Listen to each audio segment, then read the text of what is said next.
நாம் ஜெபித்து ஆரம்பிப்போம். பரலோக பிதாவே, உம்மை துதிக்கிறோம், உம்மை ஸ்தோத்திரிக்கிறோம். இந்த மாலை வேளையிலே ஜெபிக்கும்படியாக எங்களை கூட்டி சேர்த்தபடியால் உமக்கு ஸ்தோத்திரம். ஜெபிக்க எங்களை கற்றுத்தருகிறபடியால் உமக்கு ஸ்தோத்திரம். தேவ ஆவியானவர் தாம் எங்களை கற்றுத்தருவீராக, ஜெபத்தில் எங்களை நடத்துவீராக. எங்களுடைய ஜீவியம் மாற்றப்படுவது மட்டுமல்லாமல் எங்களுடைய தேசம், எங்களுடைய வாழ்க்கை, எங்களுடைய உலகம் பெரும் மாறுதலை இதன் மூலமாய் கண்டடையட்டும்.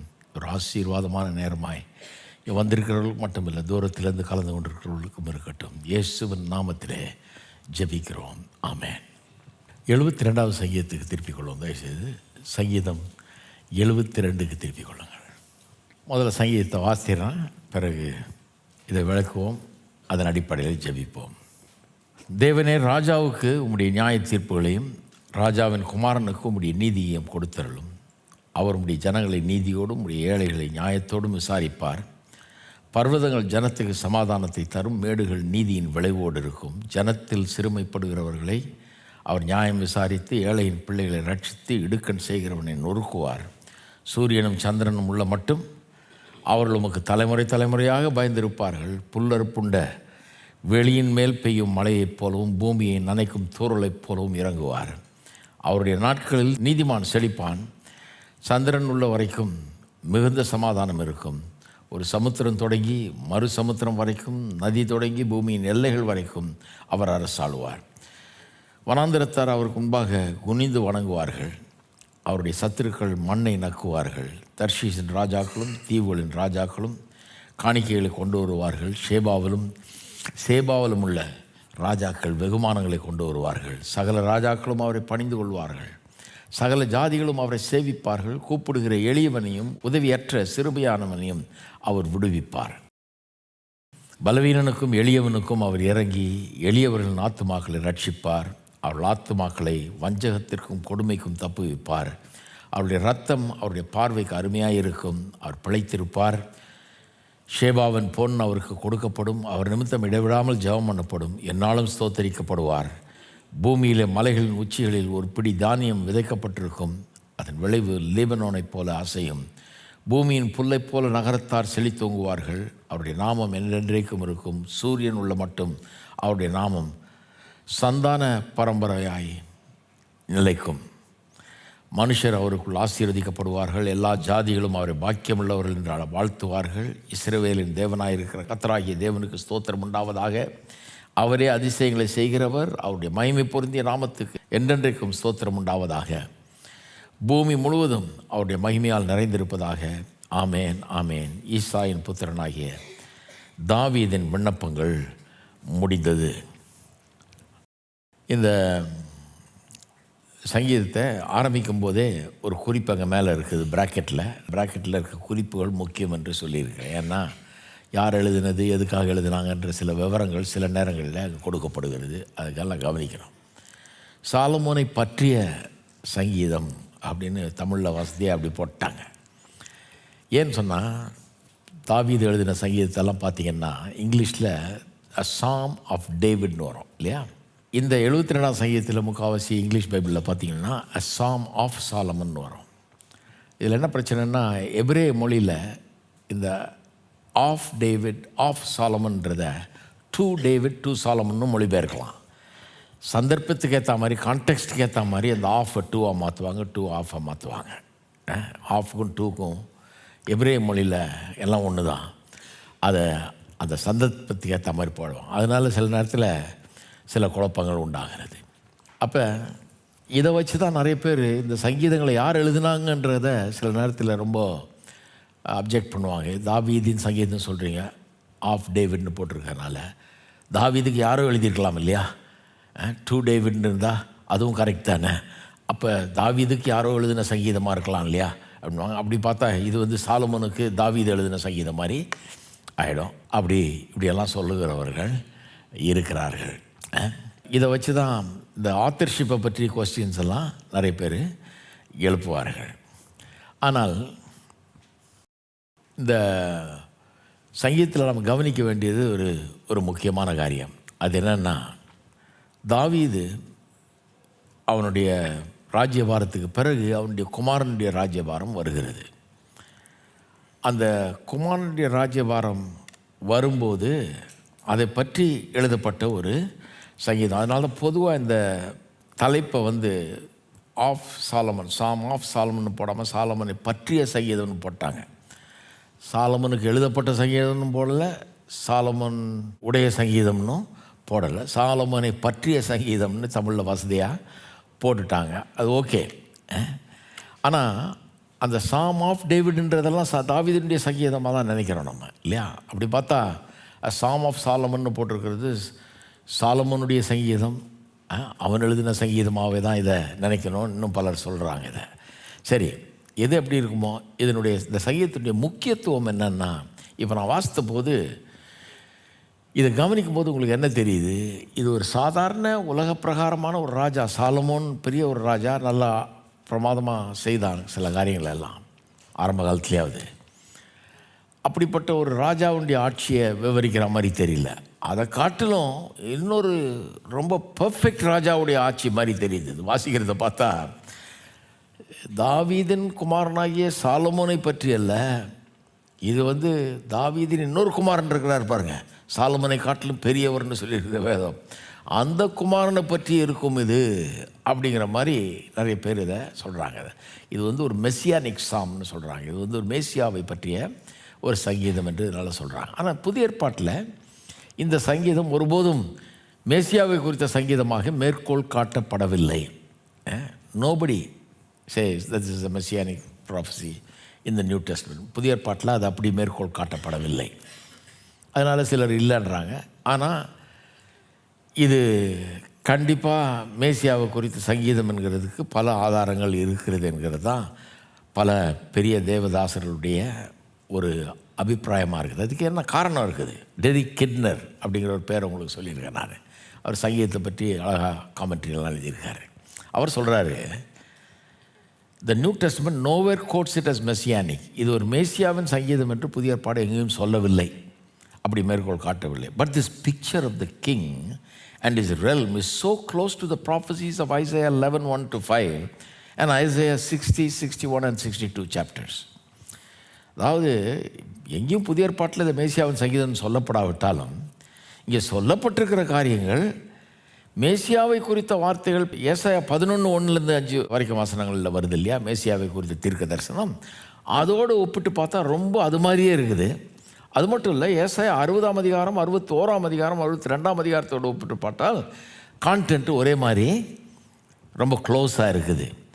ஆகவே அவைகளெல்லாம் மேசியாவை குறித்த பகுதிகள் தான். அதாவது ஏசாயா 60, 61, 62, அப்புறம் ஏசாயா 11:1-5 இதெல்லாம் மேசியாவை குறித்த பகுதிகள் என்றால் இதுவும் மேசியாவை குறித்த பகுதியாக தான் இருக்க வேணும் போல் தெரிகிறது அப்படின்னு அவர் சொல்கிறார். இல்லைன்னா சொல்கிறார் பாருங்கள், the language that would otherwise be no more than courtly extravagance makes sober sense with this reference. இதை மேசியாவுடைய சங்கீதம் பார்த்தா இங்கே யூஸ் பண்ணப்பட்டிருக்கிற பாஷை, சொல்லப்பட்டிருக்கிற விவரங்கள் எப்படி சொல்லப்பட்டிருக்கிறதுன்னு பார்த்தா ரொம்ப லாஃப்டியாக சொல்லியிருக்கு, ரொம்ப பிரமாதமாக சொல்லியிருக்கு. அப்படியே ஒரு பூரண ஆட்சி மாதிரி சொல்லியிருக்கு. எந்த மனுஷனும் அவ்வளோ பூரணமாக ஆட முடியாது.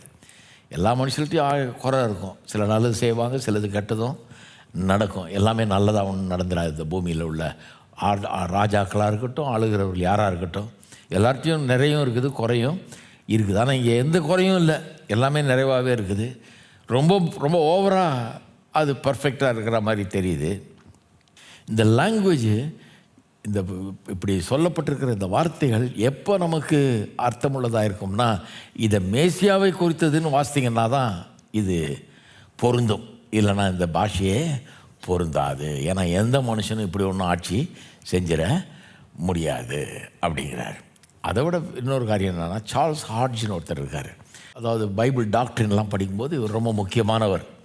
இவரை படிக்காத ஆளே இருக்க மாட்டாங்க. அவ்வளோ பிரமாதமாக பைபிள் டாக்டரினை பற்றி எழுதியிருக்கிறார், பல்வேறு உபதேசங்களை பற்றி எழுதியிருக்கிறார். அவர் சொல்கிறாரு, the 72nd Psalm contains a description of an exalted king. ஒரு உயர்ந்த ஒரு பெரிய ராஜாவை குறித்த ஒரு விவரம் தான் இங்கே 72ஆம் சங்கீதத்தில் இருக்குது. அவருடைய ராஜ்யத்தின் ஆசீர்வாதங்களை குறித்து, அவர் ராஜ்யபாரத்தின் ஆசீர்வாதங்களை குறித்து இந்த சங்கீதம் சொல்லுகிறது அப்படிங்கிறார்.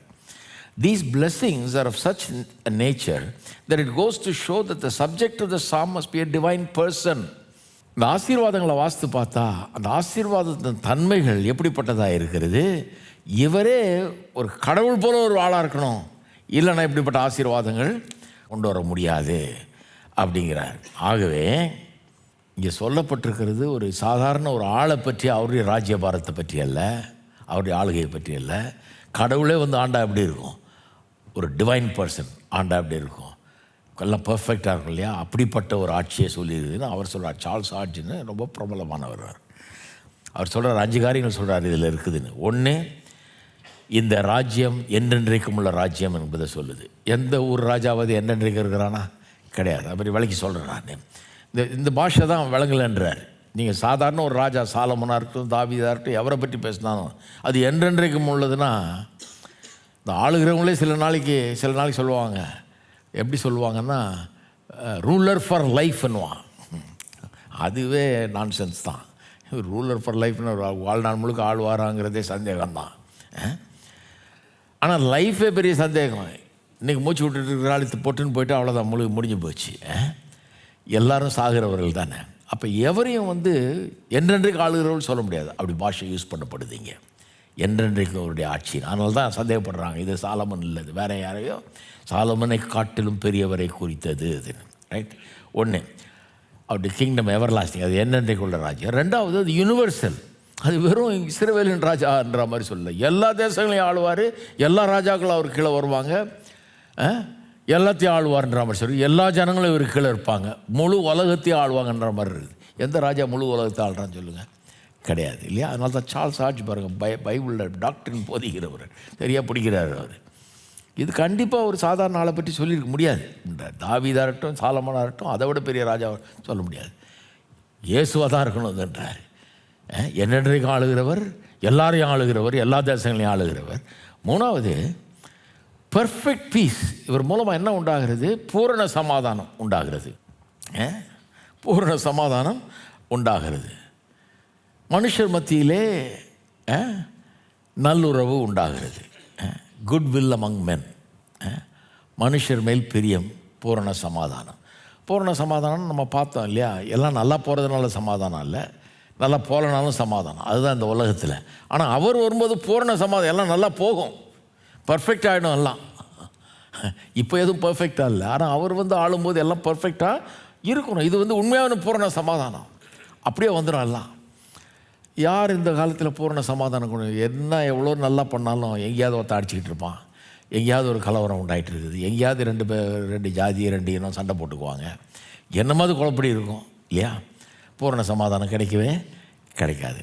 4வது, அன்பினாலே எல்லாரும் அவருக்கு கீழாக்கப்படுவார்கள். அவருக்கு கீழே வந்து அவருடைய ஆளுகை கீழே எல்லாருமே அன்பினால் வந்துடுவாங்க. ஒரு ராஜா போய் பெரிய போர் வீரன் மாதிரி, நெப்போலியன் மாதிரி இருந்து உலகத்தையே, அலெக்சாண்டர் மாதிரி இருந்து உலகத்தையே ஆளணும்னு நினச்சி ஒரு ஊராக போய் ஆட்சியை பிடிச்சி அப்படி சிலர் பண்ணியிருக்காங்க, உலகத்தின் பெரும்பகுதியில் ஆண்டிருக்கிறாங்க. ஆனால் இவர் அன்பினாலேயே எல்லாரையும் தனக்கு கீழே கொண்டு வந்துடுவாராம். எந்த ராஜா முடியும் பார்த்தீங்களா. இதெல்லாம் தான் சொல்கிறாரு. இவர் வந்து சாதாரண ராஜா இல்லை, சாலமோனை பற்றியே இருக்காது இது வந்து சாலமோனை காட்டிலும் பெரியவரை பற்றியது அப்படின்றதுக்கு இதெல்லாம் காரணம். 5வது, in him all the nations are to be blessed. அவர் மூலமாக எல்லா தேசங்களும் ஆசீர்வதிக்கப்படும்.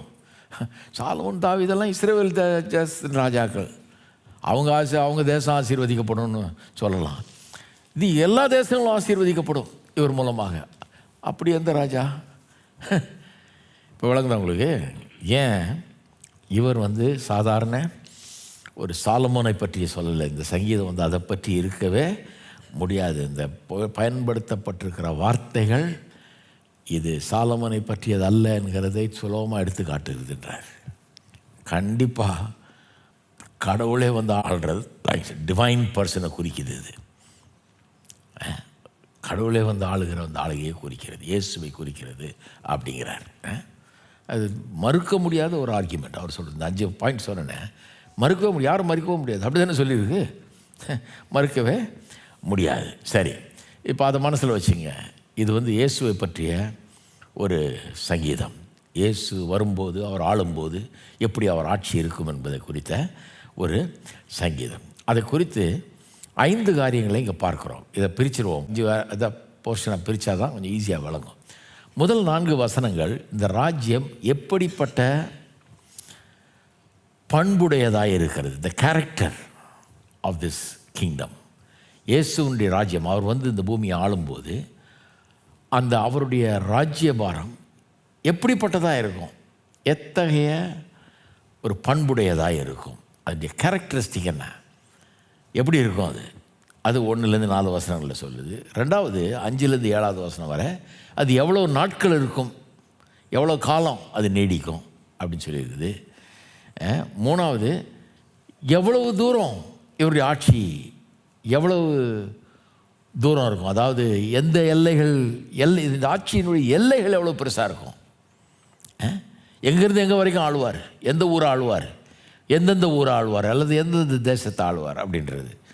4வது இந்த ராஜ்யத்தினுடைய நேச்சர், இந்த ராஜ்யத்தினுடைய தன்மை, பண்பு மட்டும் இல்லை தன்மை எப்படிப்பட்டதாக இருக்கும், அதெல்லாம் பேசுவோம்.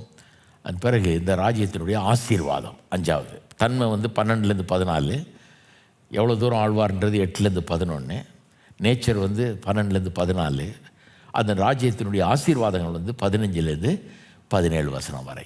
5 பகுதி. அந்த ராஜ்யத்தினுடைய கேரக்டர் 1லேருந்து 4, அந்த டியூரேஷன் எவ்வளோ நாள் ஆழ்வார்ன்றது 5லேருந்து 7, எவ்வளோ தூரம் எந்த எந்த எல்லைகளெல்லாம் ஆழ்வார்ன்றது 8லேருந்து 11, அந்த தன்மை 12லேருந்து 14, அந்த ஆசீர்வாதம் 15லேருந்து 17. சரி, இதை மனசில் வச்சுக்கிட்டிங்கன்னா கொஞ்சம் சுலபமாக விளங்கும். சரி, அப்புறம் கடைசியில் 18-19 வசனங்கள் வந்து ஒரு இது மாதிரி, பெனடிக்ஷன் மாதிரி, ஆசீர்வாதம் மாதிரி. அது எல்லா இடத்துலையும் அந்த, அதாவது இந்த மாதிரி வார்த்தைகள். சங்கீதம் வந்து 150 சங்கீதம் இருக்கு இல்லையா, அது 5 புஸ்தகங்கள் ஒரிஜினலாக வந்து அது 5 புஸ்தகங்களாக இருந்தது. 1லேருந்து 41 வரைக்கும் 1வது புஸ்தகம், 42லேருந்து 72 இந்த சங்கீதம் வரைக்கும் 2வது புஸ்தகம், 73லேருந்து 89 வரைக்கும் 3வது புஸ்தகம், 90லேருந்து 106 வரைக்கும் 4வது புஸ்தகம், 107லேருந்து 150 வரைக்கும் 5வது புஸ்தகம் இல்லையா. அந்த 5 புஸ்தகங்களையும் சேர்த்து தான் 150 சங்கீதமாக நமக்கு கொடுக்கப்பட்டிருக்கிறது. அப்போ ஒரு தடவை ஒரு புஸ்தகம் முடியும் போதும் அந்த வசனங்களை வாசித்து பாருங்கள். 41ஆம் சங்கீதம் முடியும் போது வாசித்து பாருங்கள், 72ஆம் சங்கீதம் முடியும் போது வாசித்து பாருங்கள், அதன் பிறகு 89ஆம் சங்கீதம் முடியும் போது வாசித்து பாருங்கள், அதுக்கப்புறம் 106 முடியும் போது வாசித்து பாருங்கள், 150 எல்லாம் கிட்டத்தட்ட ஒரே மாதிரி இருக்கும். அந்த க்ளோசிங், ஒரு புக்கு க்ளோசிங்க்கு வருதுன்றது க்ளீனாக தெரியும். இந்த புக்குடைய க்ளோசிங், இதோட இந்த புக்கு முடிஞ்சது, இப்போ அடுத்த புக்குக்கு போவோன்ற மாதிரி க்ளீனாக தெரியும். இதெல்லாம் கொஞ்சம் தெரிஞ்சு வச்சுக்கிறது நல்லது சங்கீதத்தை படிக்கும்போது. சரி, இது ஒன்று ஒன்றா பார்ப்போம். இந்த 5 காரியங்களை ஒன்று ஒன்றா பார்ப்போம். 1, the character of the kingdom, இந்த ராஜ்யபாரத்தின் பண்புகள் அது எப்படிப்பட்டதாக இருக்கும். எப்படிப்பட்டதாக இருக்கும்னா அங்கே சொல்லியிருக்குது, அல்லது 1ஆம் வசனம், தேவனே ராஜாவுக்கு உம்முடைய நியாய தீர்ப்புகளையும் ராஜாவின் குமாரனுக்கு உம்முடைய நீதியையும் கொடுத்தரலும். 3 தடவை வருது அந்த நீதின்ற வார்த்தை. 1ஆம் வசனம், 2ஆம் வசனத்துலேயும் வருது, 3ஆம் வசனத்திலும். 2ஆம் வசனத்தில் ஜனங்களை நீதியோடு விசாரிப்பார்னு வருது, 3ஆம் வசனத்தில் மேடுகள் நீதியின் விளைவோடு இருக்கும்னு வருது, 1ஆம் வசனத்தில் நீதியை கொடுத்தரலும் அப்படின்னு வருது. அப்போ 1ஆம் வசனம் வந்து ராஜாவுக்கு நீதியை தாரும் அப்படிங்கிற ஜெபம். 2வது வசனம் வந்து ஏன் நீதியை தரணும், அந்த ராஜா வந்து எல்லாரையும் நீதியோடு ஆளும்படியாக நீதியை தாரும் அப்படின்ற ஜெபம். 3வது, அப்படி நீதியோடு ஒரு ஆள் ஆளும்போது, ஒரு ஆளுக்கு நீதி கொடுக்கப்பட்டு, நீதி உள்ள மனுஷன் நடந்துக்கிறதுக்கு ஒரு குணம் கொடுக்கப்பட்டு, அந்த ராஜா ஒரு ஊரில் ஆளும்போது அங்கே என்ன நடக்கும், ப்ராஸ்பெரிட்டி. NIV அப்படியே வருது, ப்ராஸ்பெரிட்டின்னு வருது. 3ஆம் வசனம் பார்த்தீங்கன்னா இங்கிலீஷில் ப்ராஸ்பெரிட்டின்னு வருது. சமாதானத்தை தரும், நீங்கள் தமிழில் வந்துருச்சு இல்லையா. சில பழைய டிரான்ஸ்லேஷன்லலாம் பீஸ்ன்னு வரும். பீஸ்ன்றது வேறு ஒன்றும் இல்லை, ஷலோம். ஷலோம்ன்ற வார்த்தையிலேருந்து அந்த ப்ராஸ்பெரிட்டின்ற வார்த்தை வருது இங்கிலீஷில். பீஸ்னும் போடுவாங்க, ப்ராஸ்பெரிட்டின்னு ட்ரான்ஸ்லேட் பண்ணுவாங்க அதை. அப்போ NIVலாம் பார்த்தீங்கன்னா ப்ராஸ்பெரிட்டினே வருது. ஒரு ராஜா நீதியோடு ஒரு இடத்த ஆளும்போது, அவனுக்கு நீதி இருக்கும்போது, அவன் நீதி உள்ளவனாக இருக்கும்போது, நீதியை ஆளும்போது அந்த இடம் விளங்கும், நல்லா இருக்கும். அந்த ராஜ்யம் ஓஹோன்னு இருக்கும், செழிப்பாக இருக்கும். நீதினா என்ன? நீதி உள்ள ஆட்சினா என்ன? யாரோ ஒருத்தர் அங்கே ஆண்டுக்கிட்டு எல்லாத்தையும் கரெக்டாக செய்கிறார், நியாயமாக செய்கிறார், எந்த அநியாயமும் இல்லை, எல்லாம் நேர்மையாக நியாயமாக சரியாக நடக்கிறது அப்படின்னு அர்த்தம் இல்லையா? அப்படிப்பட்ட ஒரு ஆட்சியை அது குறிக்கிறது. இப்போ நம்ம இதில் ஒரு காரியத்தை கவனிக்கிறீங்க. நீங்கள் இதை இயேசுனுடைய ஆட்சியை பற்றி சொல்லியிருக்குன்னு சொன்னோன்னே நீங்கள் எல்லாம் எதிர்காலத்தை பற்றி இது என்ன வருங்காலத்தை பற்றியாக பேசிகிட்டு இருக்கிறார் பாஸ்டர்னு நினச்சக்கூடாது. இல்லை, இங்கே தான் ஒரு இது இருக்குது. பைபிளை எப்படி இன்டர்பிரட் பண்ணுன்றதை புரிஞ்சுங்க. ஆமாம், இயேசு வரப்போகிறார், ஆளப்போகிறார், அந்த ஆட்சியை பற்றி தான் சொல்லுதுங்க. ஆனால் வேத வசனம் சொல்லுது தேவனுடைய ராஜ்யம் வந்துருச்சுன்னு சொல்லுது. இயேசுவின் மூலமாக ராஜ்யம் ஒரு விதத்தில் பார்த்தா வந்துருச்சு. அதுக்கு பேர் தான் இனாகிரேட்டட் கிங்டம்னுவாங்க இங்கிலீஷில். அதாவது கிங்டம், தேவனுடைய ராஜ்யம் ஆரம்பமாகி விட்டது. எப்படி ஆரம்பமாச்சு? முதல் தடவை வந்தார் பாருங்க. முதல் தடவை வந்தப்போ பாவ மன்னிப்பை ஏற்படுத்தி நமக்குள்ளே அவரை ஏற்றுக்கொள்ளுவர்களுடைய உள்ளத்தில் அவர்களை ஆள்ற அந்த இது வந்துருச்சு இல்லையா? அந்த விதத்தில் இன்றைக்கு அவர் ஆண்டு கொண்டிருக்கிறார். நமக்கு அவர் ராஜாவாக இருக்கிறார், நம்மை ஆளுகிறார். நாம் தேவனுடைய ராஜ்யத்தில் இருக்கிறோம். வேதவசனம் சொல்லுது ஒருவன் மறுபடியும் பிறவாவிட்டால் தேவனுடைய ராஜ்யத்தில் பிரவேசிக்க முடியாது. அப்புறம் தேவனுடைய ராஜ்யத்தில் பிரவேசிக்கலாம். எத்தனை பேர் மறுபடியும் பிறந்திருக்கிறீங்க? தேவனுடைய ராஜ்யத்துக்குள்ளே வந்துட்டீங்க. வரப்போறீங்கன்னு ஏற்கனவே வந்துருக்கிறீங்க. தேவனுடைய ராஜ்யம் வந்துருச்சு. நீங்கள் ராஜ்யத்துக்குள்ளே வந்துட்டீங்க மறுபடியும் பிறக்கிறதன் மூலமாக. ராஜ்யத்தின் வசனம் இன்றைக்கு பிரசங்கம் பண்ணப்படுகிறது. அது அப்படியே சொல்லியிருக்கு, ராஜ்யத்தின் வசனம்னு சொல்லியிருக்குது. இந்த ராஜ்யத்தின் ராஜா இயேசு உள்ளத்தில் ஆளுகிறார். அவருடைய வார்த்தையை நாம் கேட்கிறோம் இல்லையா? இதெல்லாம் நடக்குது. அப்போ இந்த ராஜ்யத்தை குறித்து சொல்லப்பட்டிருக்கிறவர்களெல்லாம் பூரணமாக இயேசு லிட்ரலாக இந்த உலகத்தை ஆளும்போது பூரணமாக நிறைவேறும். இன்றைக்கு அந்த நிறைவேறுதல் அதனுடைய கொஞ்சம் சாயலையாவது இன்றைக்கு நாம் பார்க்க வேண்டும். அன்றைக்கு உலகத்தில் எந்த பிரச்சனையும் இருக்காது. பூரண சமாதானம்னா அந்த மாதிரி எல்லாம் பர்ஃபெக்டாக போகும். இன்றைக்கி உலகத்தில் எல்லாம் பர்ஃபெக்டாக போகாது, ஏன்னா பாவ உலகம். ஆனாலும் நமக்குள்ள பூரண சமாதானம் இருக்கிறது. புத்தி கெட்டாத தேவ சமாதானம் இல்லையா? அந்த மாதிரி அதாவது வரப்போகிற ராஜ்யத்தில் இதையெல்லாம் பூரணமாக பார்க்கலாம். இங்கே பூரணமாக பார்க்க முடியாது, ஆனால் கண்டிப்பாக ஓரளவுக்கு பார்க்கலாம். அதனுடைய காரியத்தை ஓரளவுக்கு பார்க்கலாம். வரப்போகிற ராஜ்யம் அதனுடைய தன்மை எப்படிப்பட்டதாக இருக்குமா? கம்பேஷன், இரக்கம், மன உருக்கம், அன்பு. அதுதான் அந்த ராஜ்யத்தினுடைய தன்மையாக இருக்கும், நேச்சராக இருக்கும். ஒரு இரக்கமுள்ள ராஜ்யமாக இருக்கும். ஏழை எளியவர்கள், கதறுகிறவர்கள், உதவி கேட்குறவங்களுக்கு உதவி கிடைக்கக்கூடிய ஒரு ராஜ்யமாக இருக்கும் இயேசு வரும்போது. இன்றைக்கி கொஞ்சமாவது அதை பார்க்கலாமா? எத்தனை பேர் சொல்லுங்க நம்ம ஜெபம் பண்ணலான்னு, நம்ம ஊர் அந்த மாதிரி மாறணும்னு? வேதத்தை போதிக்கிறவங்க எல்லாருமே சொல்கிறாங்க, இயேசுனுடைய போதனை எங்கெல்லாம் சென்று எந்த சமுதாயத்தெல்லாம் ஆழமாய் பாதிச்சிருக்கிறதோ, எந்த சமுதாயங்கள்லாம் இயேசுனுடைய போதனையினால் தொடப்பட்டு நிறைய பேர் இயேசுவை அறிந்து கொண்டு அப்படி இயேசுவின் போதனைகளின் அடிப்படையில் பெரிய சமுதாயங்களே வாழ்கிற தேசங்களை பார்த்திங்கன்னா, அந்த தேசங்கள் எல்லாம் நல்ல செழிப்பாக, ஆசீர்வாதமாக, சமாதானமாக, மனுஷர்கள் ஒருத்தரை விரோதிச்சுக்கிட்டு அடிச்சுக்கிட்டு பிடிச்சிக்கிட்டு இல்லாமல் ஓரளவுக்கு அந்த பரலோகத்தின் சாயலை இங்கே பார்க்கலாம் அப்படிங்கிறாங்க.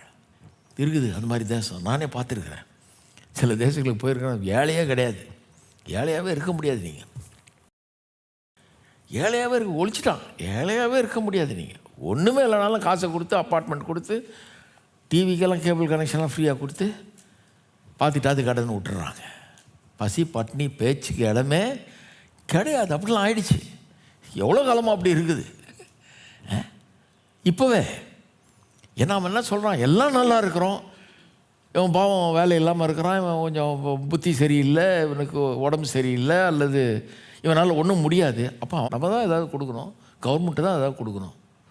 அவனுக்கு நாங்கள் வீடு கொடுத்துட்றோம், சாப்பாட்டுக்கு காசு கொடுத்துட்றோம், அவன் கை செலவுக்கு காசு கொடுத்துட்றோம். அவன் தெருவுக்கு எந்த காரணத்தை கொண்டு வரவே முடியாது, தெருவில் கிடக்கவே முடியாதுன்ற ஒரு நிலையை உண்டாக்கிட்டாங்க. ஐரோப்பாவில் நிறைய நாடுகள் அந்த மாதிரி இருக்குது. அந்த மாதிரி ஒரு நிலைமையை உண்டாக்கிட்டாங்க. எங்கேருந்து வந்தது அதெல்லாம்? அவர் வரும்போது எப்படி ஆளுவார்? அந்த ஆளுகையினுடைய ஒரு கொஞ்சத்தையாவது இன்றைக்கி உலகத்தில் நம்ம அனுபவிக்கணும். அன்றைக்கி வரும்போது இப்போ எந்த பசி பட்டினியுமே இருக்காது, எல்லாம் ரொம்ப நிறைவாக இருக்கும். பரலோகம் வந்து தங்க வீதி, பேர்லி கேட்ஸு, முத்துக்களாலான வாசல்கள். இன்றைக்கி சிலர்லாம் சில ஆளுங்க பேசுகிறாங்க இல்லையா, ஓ இது ஆடம்பரம், எது எடுத்தாலும் ஆடம்பரம். பாவம் பெண்கள் தான் ரொம்ப பரிதாபம். ஏன்னா அவங்க நல்லா உடுத்திட்டா, ஒரு நல்ல புடவை விட்டால் ஆடம்பரம், உலகம் அப்படிங்கிறது. இப்படி தான் இந்த அமெரிக்காவில் சில பிரசங்கியாரெல்லாம் சும்மா இதே பேசிகிட்டு இருப்பாங்க பாருங்கள். பெண்கள் எப்படி ட்ரெஸ் பண்ணணும், என்ன ஏது, அது ஆடம்பரம், இது ஆடம்பரம். அதான் ஒருத்தர் சொன்னார், இந்த பிரசங்கியார்களை பற்றி சொன்னார். இந்த மாதிரி பிரசங்கியாருடைய மனைவியை பார்த்தீங்கன்னா அவங்க அம்மா மாதிரி இருப்பாங்க, ஆனால் இந்த ஆளை பார்த்தீங்கன்னா ஹீரோ மாதிரி இருப்பான். இவன் ஜம்முன்னு ட்ரெஸ் பண்ணி சுட்டு எல்லாம் போட்டு ஜம்முன்னு ஸ்டைலாக இருப்பான். மனைவியை பார்த்தீங்கன்னா அந்த அம்மா ஒரு மேக்கப் போட முடியாது, ஏன்னா திட்டுறானே. ஒரு பவுடர் போட முடியாது, லிப்ஸ்டிக் கிடையாது, ஒன்றும் கிடையாது, முடியை கூட வெட்ட முடியாது. அந்த மாதிரி உள்ள நீளத்துக்கு முடியை வச்சு அதை பண்டில் பண்ணி பெரிய கூட மாதிரி இங்கே தலையில் வச்சு, பாவம் 30 வயசில் அந்த அம்மா வந்து வயசான கிழவி மாதிரி இருக்கும். இவன் பெரிய சினிமா ஹீரோ மாதிரி இருப்பான் அழிச்சம்முன்னு. இவன் மட்டும் ட்ரெஸ் பண்ணிக்கலாம் நல்லா. இப்படி ஆக்கிட்டாங்க. எல்லாம் ஆடம்பரம், எது எடுத்தாலும். இப்போ இங்கே நம்ம ஆளுங்க வந்து எது எடுத்தாலும் ஆடம்பரம். சூட்டு போட்டால் ஆடம்பரம், டையை கட்டினா ஆடம்பரம், கொஞ்சம் லைட்டை போட்டால் ஆடம்பரம், மியூசிக்கை நல்லா வாசித்தா அது ஆடம்பரம், எல்லாம் ஆடம்பரம். தேவைக்கு அதிகமான மியூசிக்கு, தேவைக்கு அதிகமான ஆடம்பரம். எவ்வளோ விலை இருக்கும் அதெல்லாம். அப்படி ஆகும். இவங்கெல்லாம் பரலோகத்தில் போய் என்ன பண்ண போகிறாங்கன்னு தெரியல. பரலோகத்தில் போய் அந்த ஆடம்பரத்தை பார்த்துட்டு வயிற்றுலையும் வாயிலையும் தான் அடிச்சுக்குவாங்கன்னு நினைக்கிறேன். ஐயோ என்ன ஆடம்பரம், ஒரு கடவுளாக நமக்கு சரியான இடத்துக்கு தான் வந்திருக்கோமா இல்லை நரகத்துக்கு வந்துட்டோமா அப்படின்னு யோசிப்பான்னு நினைக்கிறேன். அந்த ஆடம்பரத்தை எப்படி தாங்கிக்க போகிறான்? நான் என்ன சொல்கிறேன், பரலோகம் வந்து நீங்கள் எதிர்பார்க்குறதுக்கு மேலான ஒரு அற்புதமான ஒரு இடமா இருக்க போகுது. கொஞ்சமாவது அந்த பரலோகத்தை நாங்கள் அந்த காலத்தில் ஒரு பாட்டு பாடுவோம், heaven came down and glory filled my சோல்னு. அது வெறும் பாட்டுன்னு நினச்சிருக்காங்க இவங்க, சும்மா பேருக்கு பாடுன்னு. இல்லைங்க, உண்மையாகவே பரலோகம் இறங்கி வந்திருக்குது, இயேசுவோடு இறங்கி வந்துருச்சு. ஆகவே அவருடைய சமாதானம் எனக்குள்ளே இருக்குது. ஊரில் சமாதானம் இல்லாமல் இருக்கலாம், எனக்குள்ளே இருக்குது அந்த சமாதானம், பூரண சமாதானம். அப்படி அது சமாதானம் மட்டும் இல்லை, பரலோக தேவன் என்னுடைய ஆண்டவராக இருக்கிறதுனால அவர் சொல்கிறார், கையிட்டு செய்கிற எல்லா வேலையிலும் ஆசீர்வாதத்தை கட்டளையிடுவேன்றார். அதனால் ஓரளவுக்கு நல்லா இருக்கிற வாழ்க்கையும் அனுபவிக்கிறோமே. அது இல்லைன்னு சொல்லுங்க பார்ப்போம், வேணான்றீங்களா? அது இன்றைக்கி ராத்திரி போய் படுத்து தூங்கும்போது யோசித்து பாருங்கள். நல்ல பெட்டில் படுத்து தூங்குவீங்க நீங்கள் எல்லாருமே நல்லா ஆளுங்க, வசதியான ஆளுகள் தான். நல்ல பெட்டில் படுக்கும்போது கொஞ்சம் நேரம் உட்காந்து யோசிங்க, ஆண்டவரே நல்ல வீடு, நல்ல பெட்டு, நல்ல இந்த சொகுசு வாழ்க்கைக்காக உமக்கு நன்றி ஆண்டவரே. இருக்கீங்களா? இந்த ஆளுக்கு பேச்சை கேட்டுட்டு இருக்காதிங்க, அவங்கள மாதிரி ஆகிடுவீங்க, ஒன்றும் இல்லாமல் ஆகிடுவீங்க. அப்புறம் ஆண்டவரே உமக்கு ஸ்தோத்திரம், கையிட்டு செய்கிற வேலையை ஆசீர்வச்சதுக்காக ஸ்தோத்திரம், இம்மட்டும் ஆசீர்வச்சதுக்காக இப்போ ஸ்தோத்திரம். பரலோகத்தில் இருக்கிற மாதிரி அப்படி தங்க வீதியில் இன்றைக்கி இல்லாமல் இருக்கலாம், ஆனால் ஆசீர்வாதம் இருக்குது. நல்லா சாப்பிட்டேன், நல்ல ஒரு கட்டிலில் படுக்கிறேன், நல்ல ஒரு வாகனத்தில் போகிறோம், நல்ல பல்வேறு காரியங்களை சொகுசாக வாழுகிறோம் இல்லையா? எவ்வளோ விதத்தில் எல்லாம் போய் சைலண்ட்டாக இருக்கிறீங்க, எவ்வளோ விதத்தில் நல்ல காரியங்களை அனுபவிக்கிறோம். அப்போ இந்த ஆளுங்க சொல்கிறத பார்த்திங்கன்னா தூக்கம் வராது. அப்புறம் நம்ம ரொம்ப ஆடம்பரமாக இருந்துட்டோமோ பிரதர், ரொம்ப ஓவராக சாப்பிட்றோமோ, ரொம்ப நல்ல ஹோட்டலில் சாப்பிட்டோமோ, ரொம்ப நல்ல சாப்பாடை சாப்பிட்டோமோ. ஐயோ கடவுளை, பரலோகம் போயிட்டு இவங்கெல்லாம் அடிச்சுக்குவாங்கன்னு நினைக்கிறேன். ஐயோ ஆண்டவர்னு அப்படி இருக்கிறாரு, ஆடம்பர பெருவழியாக இருக்கிறாரு அப்படின்னு.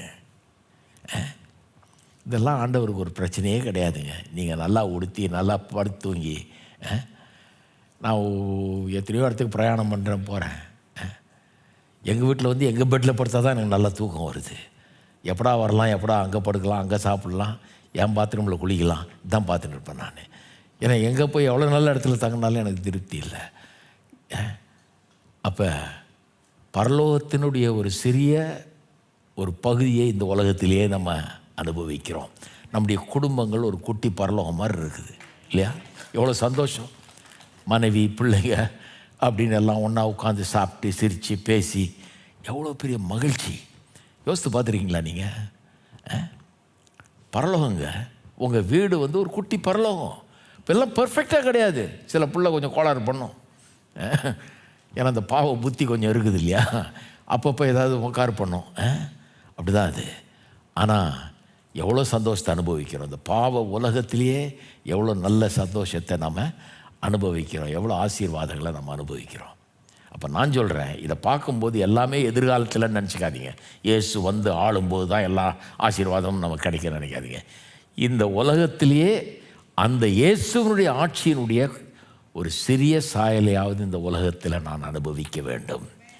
என் ஊர் அப்படி இருக்கணும், என் நாடு அப்படி இருக்கணும், என்னை ஆளுகிறவர்கள் அப்படி இருக்கணும், அந்த மாதிரி நீதியோடு ஆளணும், இரக்கத்தோடு ஆளணும். எங்கள் ஊர் அந்த மாதிரி இருக்கணும், எல்லா மனுஷருக்கும் வேலை இருக்கணும், எல்லா மனுஷருக்கும் பணம் இருக்கணும், எல்லா மனுஷருக்கும் எல்லாம் இருக்கணும், அப்படிப்பட்ட ஊராக இருக்கணும். எத்தனை பேர் சொல்லுவீங்க அப்படி ஜெபம் பண்ணலான்னு? இல்லைங்க பரலோகம் போனால் தான் அதெல்லாம் வரும், இங்கே ஒன்றும் கிடைக்காதுன்றீங்களா? நான் சொல்கிறேன், இங்கேயே பெருமளவுக்கு அந்த பரலோகத்தை கொண்டு வரலாம். நீங்கள் சோசியாலஜிஸ்ட் சொல்கிறத வாசித்து பாருங்கள்.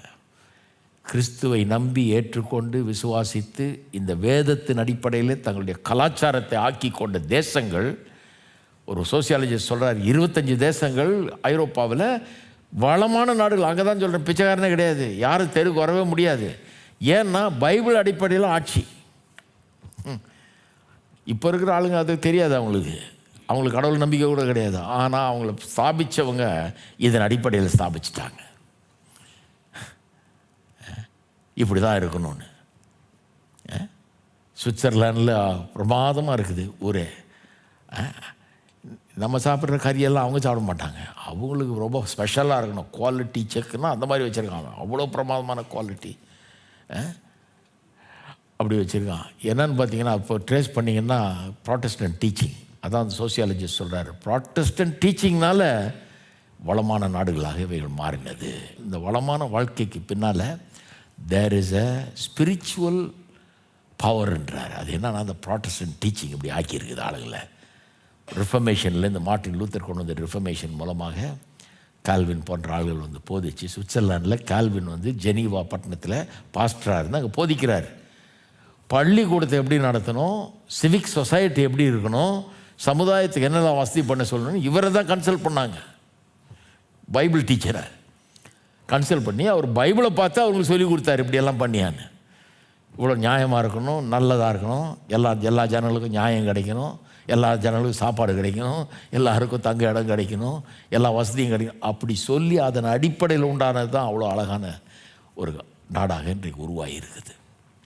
இதுதான் பின்னணி. எத்தனை பேர் இருக்கீங்க? அங்கே போய் பார்த்தீங்கன்னா தெரியும், அது ஒரு குட்டி பரலோகம். பரலோகம்னு சொல்லலாம், நீங்கள் அந்த மாதிரி இருக்கும். பரலோகம் இதை காட்டிலும் கோடி மடங்கு சூப்பராக இருக்கும். ஆனால் அதனுடைய சின்ன காப்பி இங்கே பார்க்கணுமா? போய் பார்க்கலாம் கண்டிப்பாக. அவன் சாப்பிட்ற சாப்பாடும், அவன் தங்குற வீடுகளும், அவங்க வீடுங்க வந்து அதுக்கு முன்னால் நான் இந்த பிக்சரில் தான் பார்த்துருக்குறேன். நான் அந்த மாதிரி படம் வரைவாங்களே, அழகாக புல்தரைகள், அது இது மலை பியூட்டிஃபுல்லாக இருக்கும் இல்லையா. நான் நினச்சேன் கற்பனையில் வளைஞ்சிருக்கான்னு. இல்லை, இருக்குது உண்மையாகவே.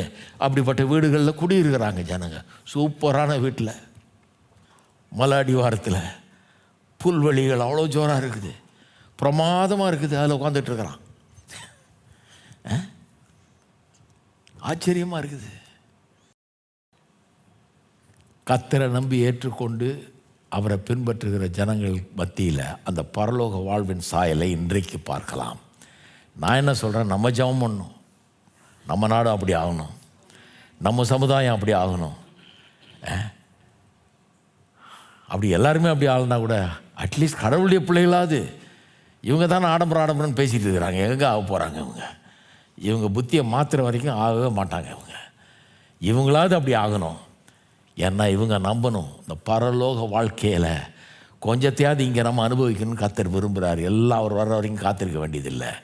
இப்போவே இந்த பாவ உலகத்திலேயே எத்தனையோ விதத்தில் நாம் ஆசீர்வதிக்கப்பட முடியும் என்பதுதான் வேத வசனத்தின் உண்மை. கிறிஸ்தவர்கள் என்ன பண்ணுறது, ஒன்று ஒரு எக்ஸ்ட்ரீம் போகிறது, இல்லைன்னா அடுத்த எக்ஸ்ட்ரீம் போகிறது. ஒன்று வந்து சிலர் என்ன பண்ணுறாங்க, எல்லாமே நாளைக்கு தான், என்றைக்கு ஒன்றுமே கிடையாதுன்றாங்க. இன்றைக்கி நீ தரித்திரத்திலே கடை, இயேசு வந்த பிறகு பரலோகம் போன பிறகு தான் உனக்கு சோறே கிடைக்கும்ன்ற மாதிரி சொல்லிடுறாங்க. இன்னும் சிலர் என்ன பண்ணுறது, நீ சாக கூட மாட்டேன், இப்போ சாவு கூட கிடையாது உனக்கு, இப்போவே வந்துருச்சு பரலோகன்ற மாதிரி ஆம்பிரசம் பண்ணுறான். அதான் மார்ட்டின் லூத்தர் நல்லா சொன்னார், குதிரையில் பயணம் பண்ணுறவன் மாதிரி கிறிஸ்தவன் ஒன்று இந்த பக்கம் விழுவான், இல்லைன்னா அந்த பக்கம் விழுவான், அதனால் போய் சேரவே மாட்டான் எங்கே போகணுமோன்ற. பிஸியாக விழுந்து ஏறுறதுக்கே சரியாக இருக்குது உனக்கு. ஒன்று இந்த எக்ஸ்ட்ரீமுக்கு போகிறது, இல்லை இந்த அடுத்த எக்ஸ்ட்ரீம் போகிறது. நான் சொல்கிறேன் 2 எக்ஸ்ட்ரீம் போகாதீங்க. நான் சொல்கிறேன் பரலோகத்தினுடைய கொஞ்சத்தையாவது இங்கே அனுபவிக்க வேணாமான்றேன் நான். உடனே வெளியே ஆளுங்க சொல்லுவோம், பாத்தியா நாளைக்கு வரப்போகிறத இன்றைக்கே இருக்க மாதிரி சொல்கிறார். நான் சொல்லலையே, காது செவிடாக இருக்கவங்களுக்கு தான் அப்படி கேட்கும். அது நான் எவ்வளோ போதிச்சிருக்கேன். இது த now and the not yet அப்படிங்கிறத எவ்வளோ போதிச்சிருக்கிறேன். அப்போ அப்படி பார்க்கணும் இதை. அப்போ இந்த கேரக்டர் ஆஃப் திஸ் கிங்டம், இந்த ராஜ்யத்தினுடைய பண்பு எப்படிப்பட்டதுன்னு பார்த்தீங்கன்னா, நீதி தான் இதனுடைய பண்பு. ராஜாவுக்கு உம்முடைய நீதியை கொடுத்தருளும். எல்லாம் சொல்லுங்கள், ராஜாவுக்கு உம்முடைய நீதியை கொடுத்தருளும். ஏன் கொடுத்தா நீதியோடு எல்லாரையும் ஆளுவார். இந்த ராஜா எல்லா ஜனங்களையும் நீதியோட ஆளுவார். சாலமோன் ராஜாவாகும்போது ஜெபம் பண்ணுகிறான். அவன் நீதி உள்ளவனாக இருந்தானா? நீதியை கொடுத்தாரா கடவுள் அவனுக்கு? ஆமாம். ஏன்னா அவன் கேட்டது என்ன, வெள்ளியும் பொண்ணையும் கேட்கல, எல்லா ஊரையும் ஆளணும், நான் உலகத்துக்கே ராஜாவானு கூட கேட்கல. அவன் கர்த்தர் கேட்குறாரு, என்ன வேணும் உனக்கு கேளு, நான் தரேன்றார். அவன் சொல்கிறான், ஜனங்களை நீதியை ஆள்றதுக்குரிய ஞானத்தை எனக்கு தார், கரெக்டானதை செய்யணும், நான் அவ்வளோதான் கேட்குறேன். நான் கர்த்தர் சொன்னார், நீ இப்படி கேட்டது அவருக்கே பிடிச்சி போச்சு. இவன் கேட்டது உனக்கு, நீ கேட்காதையும் தரேன், நான் உனக்கு வெள்ளி பொண்ணு எல்லாத்தையும் தரேன், செல்வத்தையும் தரேன், நீ கேட்ட ஞானத்தையும் உனக்கு தரேன். ஏன்னா ஞானம் இருக்கவன்ட்ட தான் செல்வத்தையும் கொடுக்கணும், முட்டாள்கிட்ட கொடுக்கக்கூடாது. கர்த்தர் சொல்கிறார், நீ கரெக்டான ஆள், உனக்கு எல்லாத்தையும் தர்றார். அப்போ முதல்ல அவன் ஆரம்பிக்கும்போது, வாழ்க்கையை ஆரம்பிக்கும்போது நல்லா ஆரம்பித்தான். நீதியை கேட்டான், கேட்டு பெற்றுக்கொண்டான். அந்த ஜபந்தான் இது. அவன் சொல்கிறான், நீதியை தாரும், ராஜாவுக்கு நீதியை தாரும். ஆனால் இந்த உலக ராஜாக்கள் சில நேரத்தில் நல்லா ஆரம்பிப்பாங்க, கொஞ்ச நாள் நல்லா போவாங்க, அப்புறம் கொஞ்சம் கிறுக்கு பிடிச்சிரும், கொஞ்சம் ஒரு மாதிரி தாறுமாறாக போவாங்க. அது மாதிரி தான் ஆச்சு அவனுக்கு. உலக பிரகாரமாக போய் வேறு தேவர்களெல்லாம் சேவிச்சு வேறு விதமாக போய் கெட்ட வாழ்க்கையாது ஆகி அது கெட்டு போய் சீரழிந்த வாழ்க்கையாக மாறினது அது. ஆனால் ஆரம்பித்த பிறகு கொஞ்ச நாள் நல்லா தான் அவன் ஆண்டான். அதன் பிறகு தான் அவன் தூரமாக போனான், கர்த்தரை விட்டு தூரமாக போனான். மனுஷர்கள் அப்படி தான், மனுஷர்கள் பாவிகள், மனுஷர்களுக்குள்ள அந்த பாவ குணம் இருக்குது, அவங்கள்ட்ட பர்ஃபெக்ஷன் எதிர்பார்க்க முடியாது பாருங்கள். ஆனால் இயேசு ரொம்ப பூரணமானவர். அவர் ஆளும்போது பர்ஃபெக்ஷன் எதிர்பார்க்கலாம் நம்ம. அவர் என்றைக்குமே மாறப்போகிறதில்லை, என்றைக்குமே நல்லவராகவே இருப்பார். ஆரம்பத்திலேருந்து கடைசி வரைக்கும் நல்ல செய்கிறவராகவே அவர் இருப்பார். நாம் இன்றைக்குள்ள ராஜாக்களுக்கும் இன்றைக்கு ஆளுகிறவர்களுக்கும் கடவுள் நீதியுள்ள ஒரு உள்ளத்தை தர வேண்டும், நியாயம் செய்கிற ஒரு உள்ளத்தை, மனதை தர வேண்டும் என்று ஜெபிக்க வேண்டியது அவசியம். ஜெபிச்சா என்ன நடக்கும்? நீதியோடு ஆழ்வார்கள், நீதியை செய்வாங்க ஜனங்களுக்கு. அது மட்டும் இல்லை, ஜனத்தின் சிறுமைப்படுகிறவர்கள் அவர்கள் நியாயம் விசாரித்து ஏழைகளின் பிள்ளைகளை ரட்சித்து, 4ஆம் வசனம், இடுக்கன் செய்கிறவனை நொறுக்குவார். ராஜா பார்த்துக்குவார். நீதியை ஆள்ற ராஜா எவனையும் அப்ரஸ் பண்ண விட மாட்டார். ஏழைகளுடைய பிள்ளைகளை வாழ வைப்பார். இன்னைக்கு ஏழைகள் இருக்கிறவங்கெல்லாம் நல்லா படித்து கிடிச்சு நல்லா மேலுக்கு வந்துடுவாங்க, எல்லாம் நாளைக்கு நல்லா இருப்பாங்க, அடுத்த தலைமுறை அவங்களுக்கு பிரமாதமாக இருக்கும். ஏன்னா அவங்களுக்கெல்லாம் வழி செய்யப்படும். நீதி உள்ளே இருந்ததுன்னா ஒரு மனுஷனுக்குள்ளே தேசத்தையே மாற்றிடலாம் பாருங்கள். ஏழைகளை நல்லா செல்வந்தங்களாம் மாற்றலாம், நல்ல படிப்பை கொடுத்து அறிவை கொடுத்து அவனை கொஞ்சம் தூக்கி விட்டு உதவி செஞ்சு கொண்டு வரலாம் பாருங்கள். செய்வார்னு சொல்லியிருக்குது. நீதியை தாரும், அப்போ நல்லா கரெக்டாக ஆளுவார். சிறுமைப்பட்டவர்களை அவர் நியாயம் விசாரித்து ஏழைகளின் பிள்ளைகளை ரட்சித்து இடுக்கன் செய்கிறவனை நொறுக்குவார், அப்ரஸ் பண்ணுறவனை நொறுக்குவார். எத்தனை பேர் சொல்கிறீங்க? சிறுமைப்பட்டவர்கள் விசாரிக்கப்பட வேணும், அவருக்கு யாராவது கேர் எடுக்கணும். நொடிஞ்சு போனவங்க, வேலை இல்லாமல் கஷ்டப்பட்டு ஏழையாக பிறந்து ஏழையாகவே வாழ்ந்து அதுலேருந்து வெளியே வர முடியாமல் தவிக்கிறவங்க, அவங்களுக்கு உதவி செய்யப்பட வேண்டும். யார் செய்கிறதுங்க? ஆளுகிறவர்களுக்கு அது வரணும். எப்படி உங்களை தூக்குறது? திட்டம் போட்டு அவங்கள தூக்கணும். திட்டம் போட்டு ஏதாவது செய்யணுங்க. அப்படியே விட்டுறது அவங்கள முடியாது. எல்லாம் நம்மெல்லாம் நல்லா ஆகிட்டு போவோம், அவங்க பாட்டுக்கு அப்படியே இருக்கணுமா? முடியாது. தூக்கணும். ஐரோப்பாலாம் தான் சொல்கிறான், நம்மெல்லாம் நல்லா இருக்கிறோம், அப்போ அவனுக்கு செய்ய வேண்டியது நம்ம கடமை. நாளைக்கு இன்றைக்கி செஞ்சால் நாளைக்கு நல்லா வந்துடுவான் அப்படிங்கிறாங்க. அதனால தான் செய்கிறாங்க. ஜெபம் பண்ணலாமா? நம்ம தேசத்துக்காக ஜெபம் பண்ணுவோம். இன்றைக்கி ஆண்டவரே, எங்களை ஆளுகிறவர்களுக்கு எல்லா ஸ்டேட்ஸ்லேயும் எந்த தேசத்துலேயும் ஆளுகிறவர்கள், மேலே ஆளுகிறவர்கள், அவர்களுக்கு கீழே இருந்து ஆளுகிறவர்கள், சின்ன சின்ன ஊர்களை, கிராமங்களை, பட்டணங்களை ஆளுகிறவர்கள், எல்லா லெவல்லையும் ஆளுகிறவர்களுக்கு கர்த்தாவே நீதியுள்ள ஒரு உணர்வை தாரும் ஆண்டவரே. நீதியை தாரும். நீதி உள்ளவர்களாக அவர்கள் இருக்கட்டும். நீதியினால் ஆளுகை நடத்தட்டும் கர்த்தாவே. உமக்கு ஸ்தோத்திரம், ஸ்தோத்திரம், ஸ்தோத்திரம் கர்த்தாவே. உம்முடைய ஜனங்களை நீதியோடு, உம்முடைய ஏழைகளை நியாயத்தோடு விசாரிக்கக்கூடிய அப்படிப்பட்ட ஆளுகிறவர்களை எங்களுக்கு தருகிறபடி ஆளுமுக்கு ஸ்தோத்திரம் கர்த்தாவே. அப்படிப்பட்ட உள்ளங்களை ஆளுகிறவர்களுக்கு நீ தருகிறபடி ஆளுமுக்கு ஸ்தோத்திரம். ஆட்சி செய்கிறவர்களுக்கு நியாயத்தோடு விசாரிக்கிறவர்களாய், ஜனங்களை நீதியோடு, ஏழைகளை நியாயத்தோடு விசாரிக்கிறவர்களாய் அவள் இருக்க வேண்டும் என்று ஜெபிக்கிறோம் இயேசுவின் நாமத்தினாலே. அப்பேற்பட்ட ஒரு மாற்றத்தை இந்த தேசத்தில் கட்டளையிடுவீராக. ஏழைகளை நீதியோடு நியாயத்தோடும் விசாரிக்கிறவர்கள் கர்த்தாவே ஆளட்டும் கர்த்தாவே. அப்படிப்பட்டவர்கள் ஆளுகை செய்யட்டும். அப்படிப்பட்ட இரக்க குணம் உள்ளத்தில் உண்டாகட்டும் கர்த்தாவே. மேலே இருக்கிறவர்களுக்கு அப்பேற்பட்ட இரக்க குணம் உண்டாகட்டும் இயேசுவின் நாமத்தினாலே உண்டாகட்டும் கர்த்தாவே. சிறுமைப்பட்டவர்களை நியாயம் விசாரிக்கிற ஒரு குணம் உண்டாகட்டும் கர்த்தாவே. ஏழைகளின் பிள்ளைகளை ரட்சிக்கிறவர்களாக அவர்கள் இருக்கட்டும்.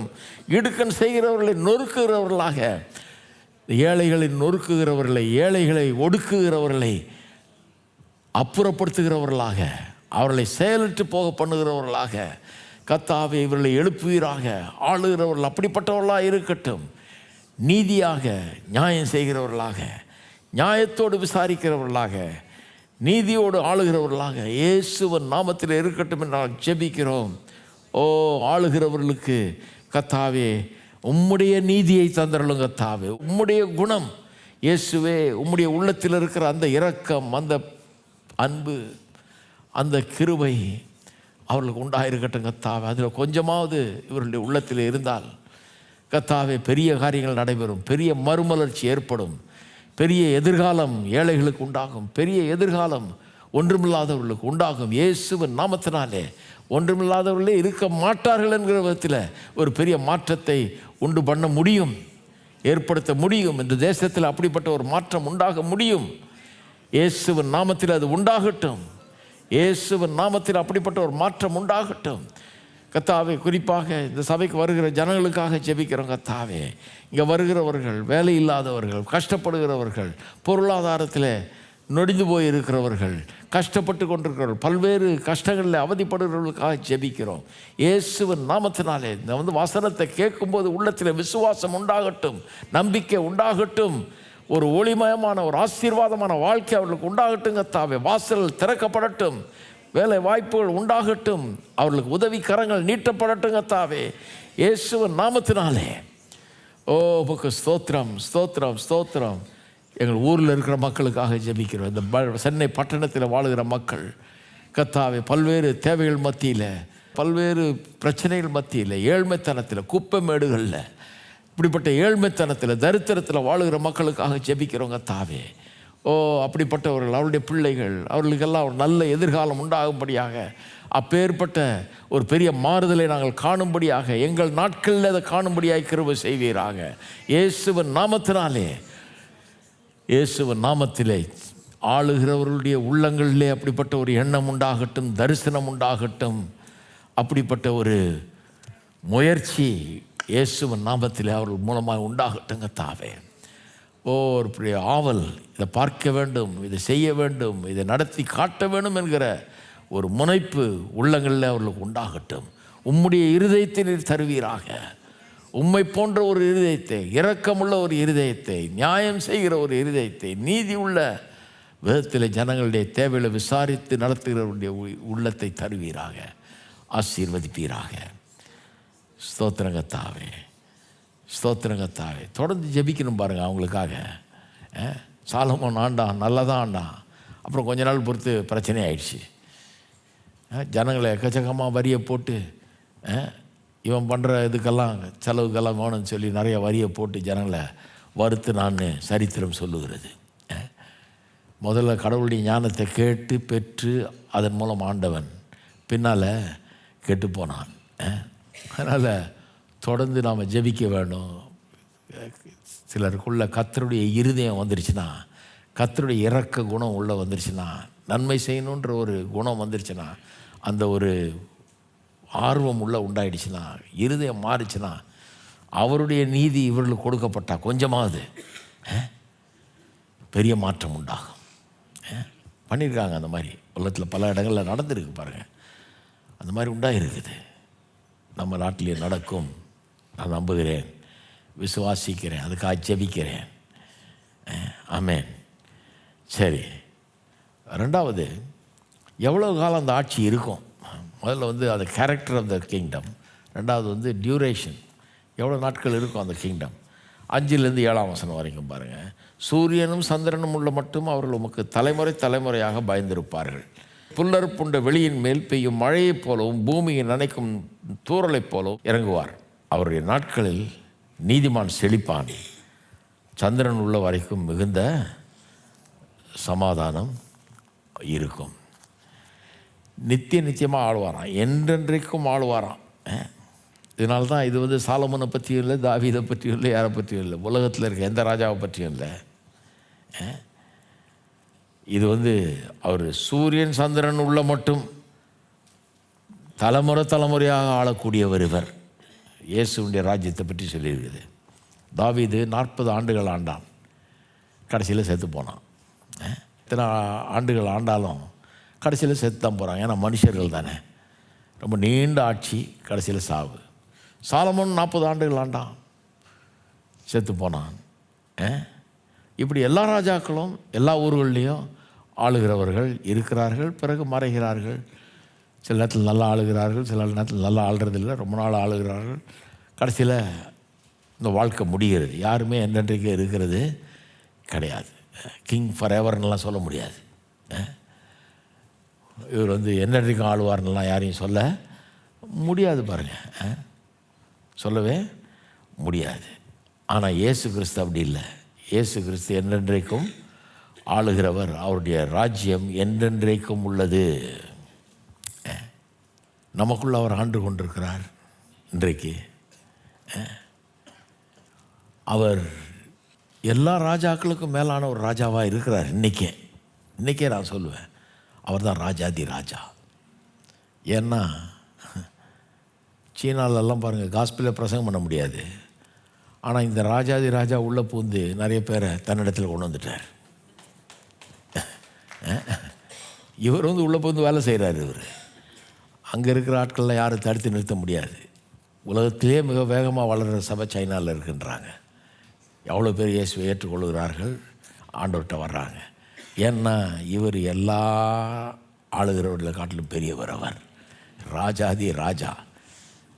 யாரும் அவரை தடுத்து நிறுத்த முடியாது. அவர் உள்ளே பூந்து யாருடைய உள்ளத்தை கவரணுமோ கவர்றாரு, யாரை இழுக்கணுமோ இழுக்கிறாரு, தம்மண்டையில் கொண்டு வர்றாரு, சேர்த்துக்கிறாரு.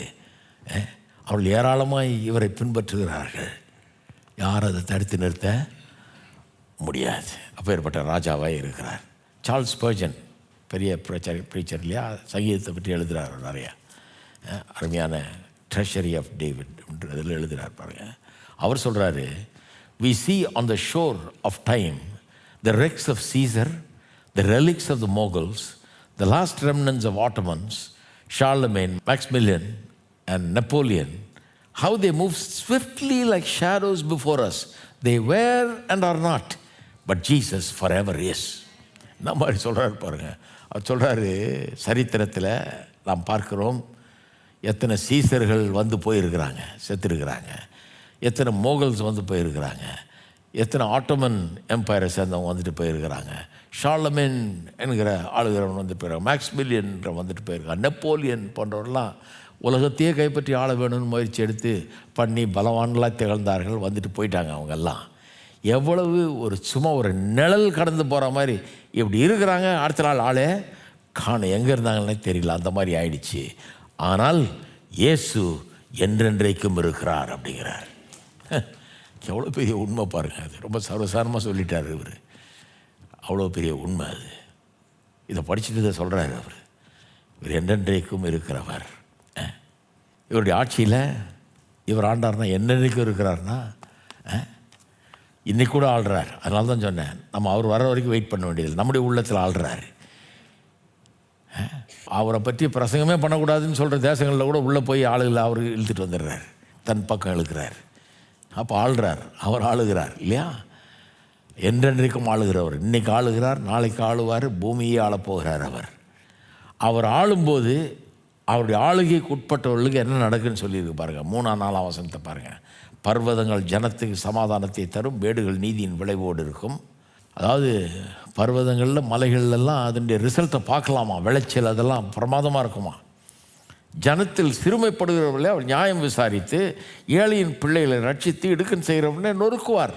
ரொம்ப நியாய நீதி நடக்கும். ஏழைகளெல்லாம் நல்லா விசாரிப்பார், அவங்களுக்கு வேண்டியதை செய்வார் அப்படிங்கிறார். சூரியனும் சந்திரனும் உள்ள மட்டும் அவர்கள் உமக்கு தலைமுறை தலைமுறையாக பயந்திருப்பார்கள். எப்படி சொல்லியிருக்கு பாருங்கள். 15-17 வசனம் வரைக்கும் பாருங்கள். அவர் பிழைத்திருப்பார், ஷேபாவின் பொன் அவருக்கு கொடுக்கப்படும், அவர் நிமித்தம் இடைவிடாமல் ஜெபம் பண்ணப்படும், என்னாலும் ஸ்தோத்தரிக்கப்படுவார். பூமியிலே மலைகளின் உச்சிகளில் ஒருபடி தானியம் விதைக்கப்பட்டிருக்கும், அதன் விளைவு லீபனோனைப் போல் அசையும், பூமியின் புல்லைப் போல் நகரத்தால் செழித்தோங்குவார்கள். பட்டணத்துக்காரங்க பூமியின் புல்லை போல செழிப்பார்களாம். அவருடைய நாமம் என்னென்றைக்கும் இருக்கும். சூரியன் உள்ள மட்டும் அவருடைய நாமம் சந்தான பரம்பரையாக இருக்கும். மனுஷர் அவருக்குள் ஆசீர்வதிக்கப்படுவார்கள். எல்லா ஜாதிகளும் அவரை பாக்கியம் உள்ளவர் என்று வாழ்த்துவார்கள். இருக்கீங்களா? 6-7 கூட வாசிக்கிறேன். புல்லர் புண்ட வெளியின் மேல் பெய்யும் மழையைப் போலவும் பூமியை நனைக்கும் தூறலைப் போலவும் இறங்குவார்.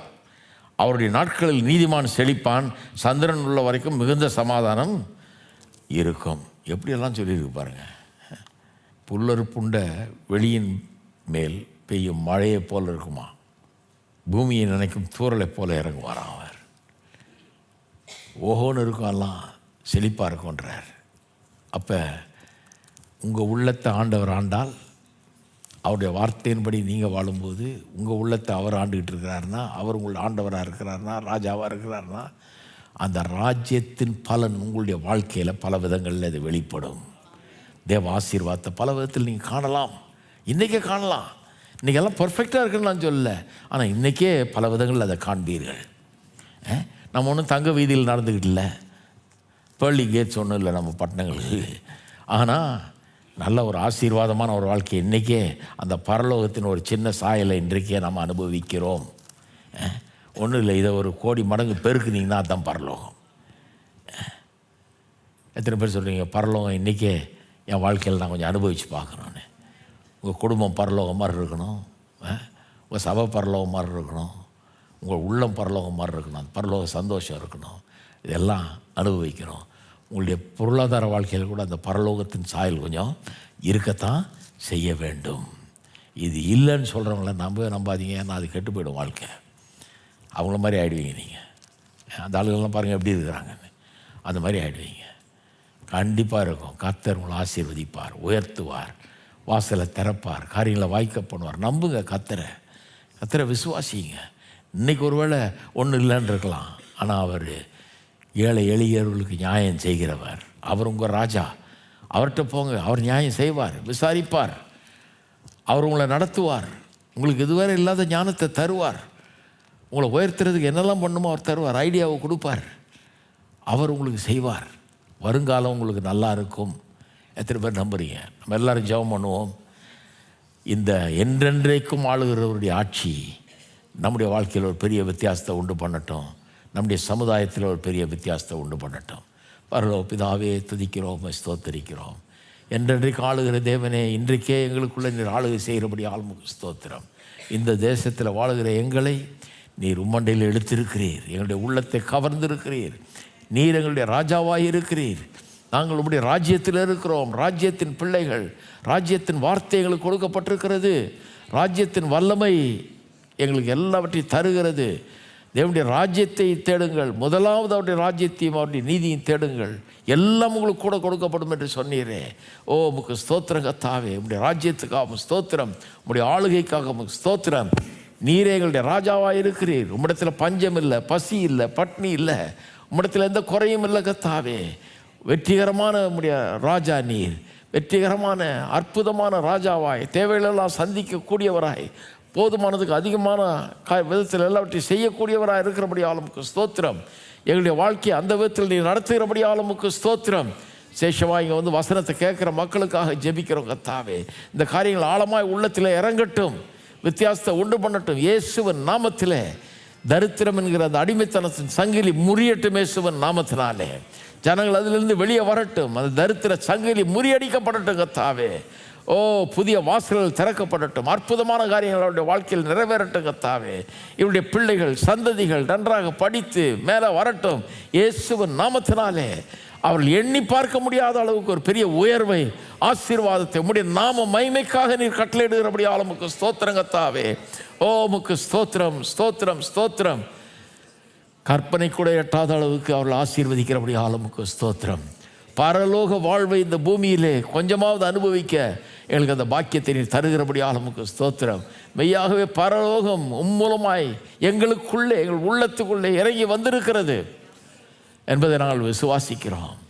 ஓ அந்த பரலோக சந்தோஷம், பரலோக சமாதானம், பரலோக ஆசீர்வாதம், பரலோக நிறைவு எல்லா விதத்திலும் எங்களை ஆட்கொள்ளட்டுங்க தாவே. எங்கள் புத்தியே மாற்றட்டுங்க தாவே, எங்கள் எண்ணங்களை மாற்றட்டும், யோசிக்கிற விதத்தை மாற்றட்டும் தாவே. இயேசுவின் நாமத்தினாலே பரலோக எண்ணங்களால் எங்களை நிரப்புவீராக. ஓ உமக்கு ஸ்தோத்திரம்.